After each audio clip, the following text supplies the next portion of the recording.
Hi guys! So ngayon, gagawa tayo ng no-bake Bake Mac. So ayun yung mga ingredients. Naka-flash sa screen.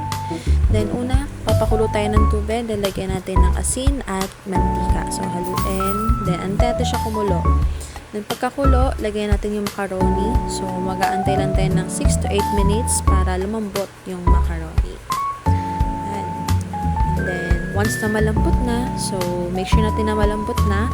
And sasalain natin siyang maigi para maiwasan yung pagkapanis ng macaroni.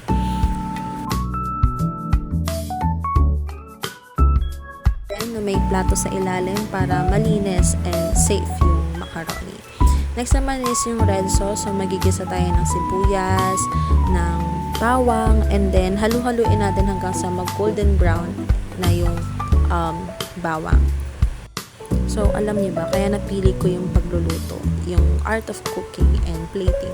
Kasi naniniwala ko na hindi madali ang magluto. So, may tamang timpla. So, makikita rin natin sa kulay kung tama ba, kung masarap ba yung naluto natin, kung sunog na ba o hindi. So, yun siya. Next naman is lagay natin yung yung hotdog. And then, lagay din natin yung giniling. So, halu-haluin lang natin. So, yung giniling na ginamit ko dyan, guys, can lang siya. Kasi, Holy Week yun yung ginawa ko. So, walang nagtitinda ng karne. Kaya. Then, next naman, lagyan natin yung seasoning, yung parsley, basil, and oregano flakes. So, yan, halu-haluin lang natin. So, yan, antayin lang natin na medyo maluto yung hotdog and yung giniling. So, next naman is yung tomato sauce. Nalagyan din lahat ng tomato sauce. And then, kuluin natin siya. Then, next is cheese.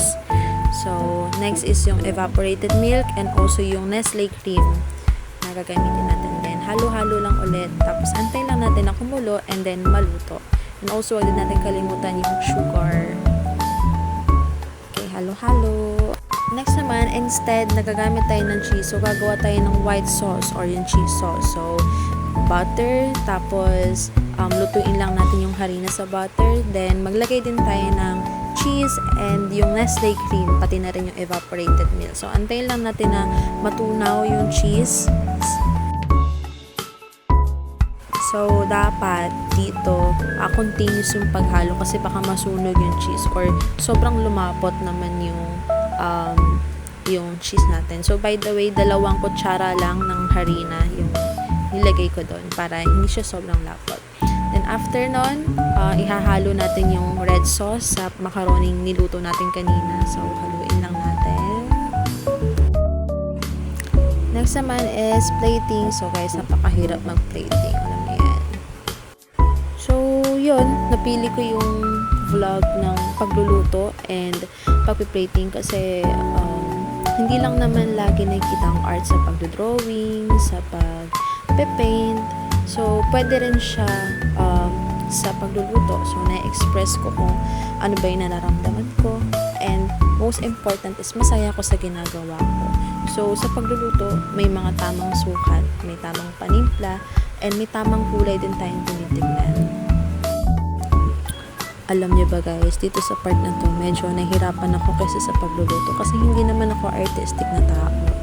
So, pero habang ginagawa ko siya, nag-enjoy ako kasi nalalaro ko yung idea na napupasok sa isip ko. Sa part na to, kinamay ko na lang yung tinapay and yung chicken para mas maayos kung malagay. And kami lang naman din yung kakain, kaya okay lang yan.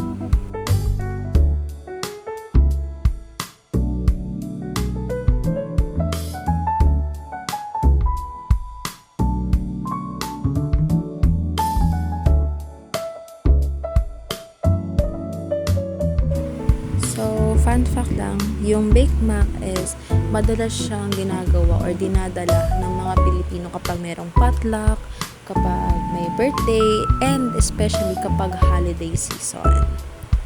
So, ayun, ito yung recipe ko na no-bake Bake Mac. So, sana na-enjoy nyo yung recipe ko. Thank you for watching!